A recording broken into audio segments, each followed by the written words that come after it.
और बीएसपी हमारा पुराना घर है। बीएसपी ने हमें बहुत कुछ दिया है और जो अधूरा काम है वो आजाद समाज पार्टी के जरिए पूरा है। मैं एक आक्रोश पैदा करूंगा समाज। काव्य बोध और आप देखना शुरू कर चुके हैं नागवंशी टीवी। इस वक्त हमारे साथ चंद्रशेखर आजाद जी हैं जो अभी कहें नगीना लोकसभा सीट से एमपी हैं और उनको हमारे चैनल की ओर से पहले तो ढेर सारी बधाई है सर। बहुत धन्यवाद। खुशी इस बात की है कि भारतीय राजनीति में सफल लोगों को ही नेता माना जाता है। सफल होने का मतलब ये नहीं है कि आप संघर्ष कर लो और संघर्ष सफल हो जाए, उससे नेता नहीं मानते हैं।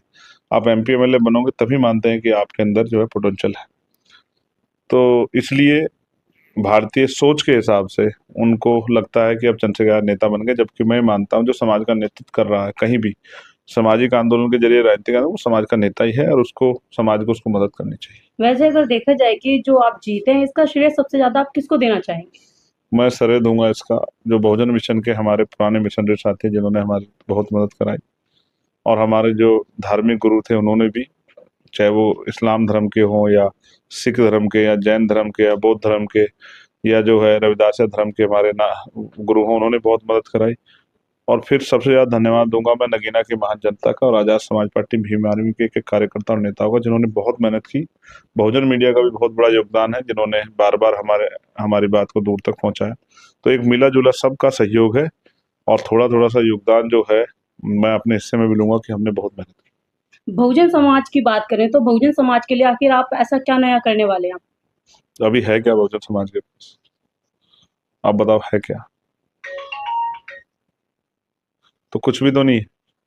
अभी तो रोटी कपड़ा मकान की व्यवस्था नहीं हुई। प्रधानमंत्री बड़े खुश हो कहते हैं कि 80 करोड़ लोगों को हम सस्ता राशन देते हैं, तो अभी तो रोटी कपड़ा मकान की व्यवस्था नहीं हुई है, बुनियादी सुविधाएं नहीं भी लोगों को मिली है। हम कोशिश करेंगे कि उनको बुनियादी सुविधाएं मिले। आरक्षण की हत्या की जा रही है, जिस तरह सरकारी उपकरणों को बेचा जा रहा है, तमाम चीजों पर हम अपनी बात रखेंगे। बात करें दलित समाज के जो सांसद हैं वो संसद में पहुंच तो जाते हैं लेकिन जो हमारे 131 सांसद हैं वो कभी भी आवाज नहीं उठाते दलित समाज की। तो ऐसे में आप अकेले पहुंचकर वहां क्या करेंगे, क्या कर लेंगे मतलब? ये बड़ा भद्दा सा सवाल है। 131 सांसद, इन्हीं 131 सांसदों माननीय बहन जी भी थी, क्या उन्होंने आवाज नहीं उठाई? मान्यवर काशीराम साहब भी थे। ऐसे मुंह से कुछ भी बोल देना ठीक नहीं है। तो एक सब लोग नहीं उठाते, लेकिन जो लोग उठाते हैं वो तो उठाते ही हैं। तो आपने बहन जी और काशीराम साहब पे भी एकदम टिप्पणी कर दी, ये तो मूर्खता वाला सवाल था।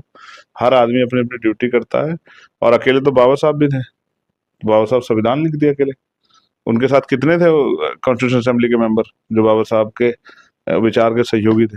तो समय बताएगा कौन क्या करेगा। मैं आज इस पे कुछ ज्यादा बड़ी बात नहीं कहता। मैं एक आक्रोश पैदा करूंगा समाज में कि समाज संगठित होकर राजनीतिक शक्ति हासिल करे और अपने मुद्दों को हम प्रखरता से रखेंगे जिससे सरकार पे दबाव पड़े।